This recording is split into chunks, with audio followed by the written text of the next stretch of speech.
Good evening, campers, dreamers, and babysitters, and welcome to our review of Possessor. Sometimes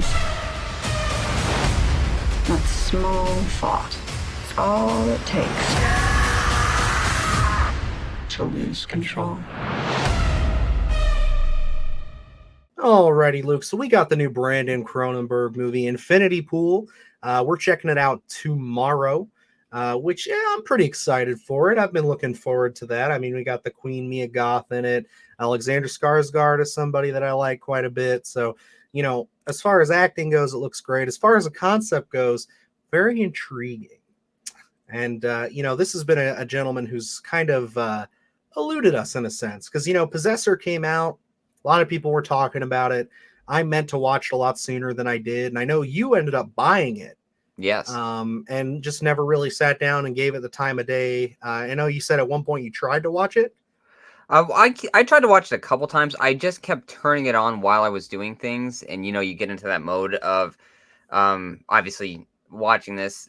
The first few scenes are pretty compelling. And then you decide I need to give this a real watch, not just a passive watch. So I got into it probably about 20 minutes into it both times. And then I turned it off because I got to fully commit to this film. And like you're saying, Brandon Cronenberg was someone that was always on my radar. Possessor really came up on my radar when this film came out. And this was popping up on podcasts that I would listen to about film and not just horror films. And people were saying, this is a really unique film by Brandon Cronenberg. And a lot of people have to check it out. So kind of diving down that rabbit hole. Then you look into Antiviral, which I have not yet seen.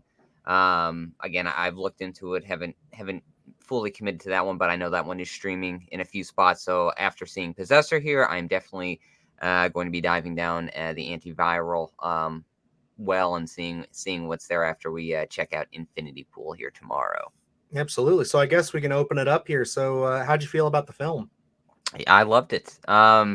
This is, we're huge fans of David Cronenberg. So when you hear that his son is making films, he's obviously got some really big shoes to fill, and you hope that he can do it. And, just watching Possessor here and knowing what I know about Infinity Pool as well as Antiviral, it looks like he's found his own groove already. It's like, I feel like he's got the David Cronenberg kind of esque feeling to things, but it's not a replication of what his father's done. He has those elements to it, but he brings his own spin, especially when you look at like the cinematic nature of a lot of his films. I mean, Possessor obviously has a very unique tone to it, and even just diving right into the opening here, I mean, absolutely compelling stuff. It just grabs you.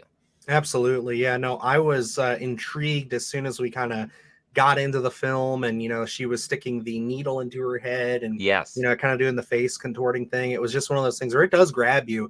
And it's a unique concept. I mean, the idea of almost body snatching somebody, without having to be some alien-like entity and using them to commit these assassinations or, these jobs that you just don't want to put somebody in harm's way. And then going that extra mile of saying, well, what does that do to a person's psyche? What does that do to them if they want to have a family life? Where does that put them? And, I thought that these were all really interesting concepts that I honestly, what I really thought was I'd like to see this maybe 10 years down the line get expanded into like a TV show. Yeah. I want to see more of that. I want to see more science behind the actual company itself and how they get into this because, you do get pretty deep into it, but it kind of centers its focus more around this one specific job. And then the climax is crazy. We'll save that for a couple minutes here, but like you kind of get centered into that. But I would have loved to have seen kind of where this all started and its purpose a little bit deeper and everything, and just really spend a little more time with these characters because, I think again, really this film shines for me in its concept. I think that has a lot of good things about it. But just the idea, again, is so original and so unique. It really walks that line between sci-fi, horror really well. And, conceptually, this thing is so unique where it's been done to death, assassinations and things like that. We've seen in multiple versions. And it's like, what really new concept can you bring to that world? And Brandon Cronenberg definitely did in terms of bringing that sci-fi element to it, and just kind of going back to that opening scene, because again, it's something that sets the tone here perfectly, where she's inserting the stuff into her head, and we kind of see, we don't really know what's going on, and then with the blue tracksuits and thing, again, visually stunning stuff, and then we go into that opening where she ends up stabbing I believe, is he a lawyer? I think they say a little I bit think he's later a on. lawyer. I believe that's what they were Um, talking about. and just that nature, especially when we go into her putting the gun in her mouth and not being able to do it. And right there, that for me is just like, what's going on here? Because you start kind of getting the idea of what's going on, and then she can't complete the mission, and then being able to, she gets shot multiple times, and we just the the the gore that's in this, but it's like not turned up to 10. I think he uses it sparingly in certain points. I mean, you're looking at me like I have two heads here, but it's like looking at the pools of blood. Yes, it's that there's a lot there, but we're not being. There's not an overabundance of it in this film, I don't think. What cut did you watch? I watched the uncut version. Okay, because I was curious because I watched the uncut version too, and I thought there was some really intense, gory, No, viscerous scenes. I'm not saying Um, that there aren't any, but I'm not saying we're not being pummeled with it every 10 oh, minutes. every 10 seconds. I thought you were just saying that it wasn't as in your face with it. I was like, oh, when they do it, they do it. But no, I get what you're saying. It's not like that's the center focus. Yeah, Okay. it's like, yeah, the scenes that they do have, they make them count, but it's like going Mhm. into knowing what you know about David Cronenberg and body horror and all those scenes that you can pull out, especially when you get into Videodrome, things like that. You're kind of expecting a certain nature from a Brandon Cronenberg, but Mhm. it's like, I think conceptually is what he focuses on more rather than a gross out nature of everything. Yes, when we do it, you remember those scenes, but it's not being pummeled into your brain every 10 minutes with this body horror, gross out nature. He's really telling a story here. Yeah, and I'm really curious to see Antiviral and Infinity Pool now after being introduced with this. I know he kind of started in the middle of this little filmography that he's built, but Yeah. this was kind of the more accessible, more popularized movie for the time. Because honestly, I thought Possessor was his first film until you brought up Antiviral. So it's one of those things where it's like we had intentions to review both, but just with time and everything, we just couldn't get to it. But we'll definitely probably track that one down because I mean, it just gives us another one to save for his next film, hopefully. But yeah, I think that this movie really is a strong showcase for what he has to bring because again, you're right, it does take center focus on character and the concept and everything. It doesn't let the gore and the viscera and the violence, when it's there, but it doesn't let it really consume the whole project. There's definitely more to chew on. You're interested in these characters and just kind of the emotional damage that our main character suffers. And then once she gets into the mission and she starts, taking over this man's life and this body, and you really see how this whole thing is supposed to work. It's kind of wild, it definitely, I love the way that they play these two actors together. And then when you find out that it's kind of falling apart and he's starting to kind of regain control a bit as well, it's really goes off the deep end there. And that's why I say it's just such a strong concept. I'd love to see more expansion on it because there is so much you could do with that. I really feel like the final act of this movie could have been elongated, could have become its own final episode to a great series. And there's a lot of moments like that, like I think we talk about how series and like, mini series and things have kind of become such a great thing and a great niche, and we want to see more horror get into it. So it's kind of something we always compare to, but this to me really shouted to me, if you're going to expand a concept, this is one I'd love to see get expanded. Yeah, and for me, one of the things I do love about this film is that we don't get an explanation of a lot of things that are going on. We do kind of just focus on the instance that are going in this one character, Voss, that we're kind of being introduced to, and the battle that she is going through. And it's like, I think kind of just we've done these interviews and we talk about almost this hand holding and a lot of this need for over explanation for a lot of things. I think this would be interesting even if we we dive 10 years later down the road, and Brandon Cronenberg, after doing a few other films, decides to focus a little more on Voss and kind of diving to where she is now after, especially after the ending of Possessor here, because it's like I do like that we're not really opening up with, the foundation of this company and this is like our first mission or anything. This is a company that's been around. We don't know the history of anything.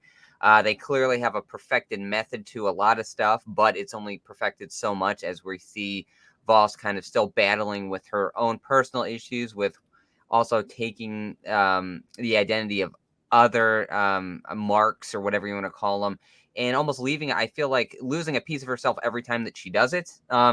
And then kind of one of the scenes that I absolutely love is this kind of going back to baseline, where we're going through the mementos that she has in her box, and we kind of get this explanation of what they mean to her and everything like that.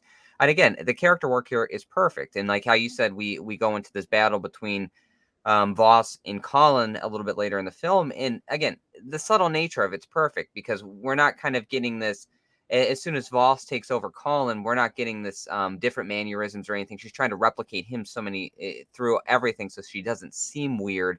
And then as soon as Colin starts taking back over, we as an audience are never really sure of who's in control a lot of the time. And it's like, I like the editing choices that Cronenberg does, where we kind of get we see Colin in that same position, and then Voss kind of gets spliced in there for a second. So we're kind of saying, okay, so maybe Voss is in control, but then it goes back to Colin.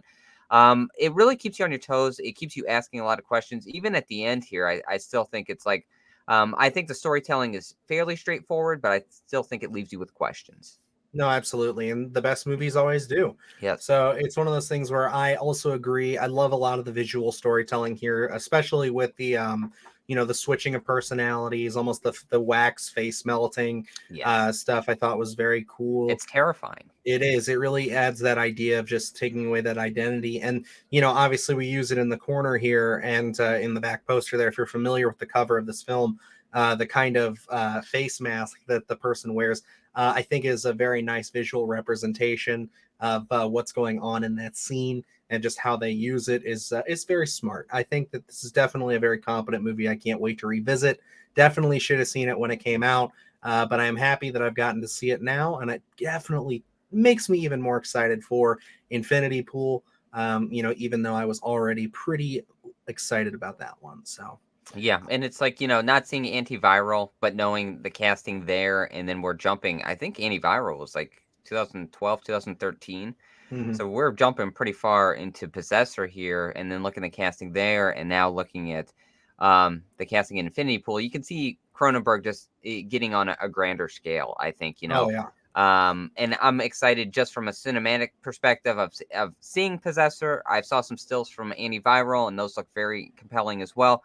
I can't wait to see what kind of treat cinematically that he has for us for Infinity Pool, because yes, it looks unique, it looks weird, but I'm also expecting a pretty beautiful film.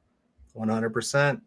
But alrighty, guys, it's going to probably be a pretty high recommendation, at least from me and Luke here on Possessor. Let us know if you guys have seen the film, what you think of it. And, is this one that you saw back in 2020 and you've loved, or is this one that you hated? Obviously, I know this isn't going to be for everybody, but we do like these kind of broader concepts and things like that. And yeah, definitely keep an eye on the channel. We got lots of great stuff coming. As we've been saying, Infinity Pool is coming up tomorrow night or tonight, depending on when you're watching it. And yeah, we got a lot of great stuff on the channel already. Interview with Kyle Edward Ball, director of Skinamarink, is up and doing quite well for us, as well as our review for that film.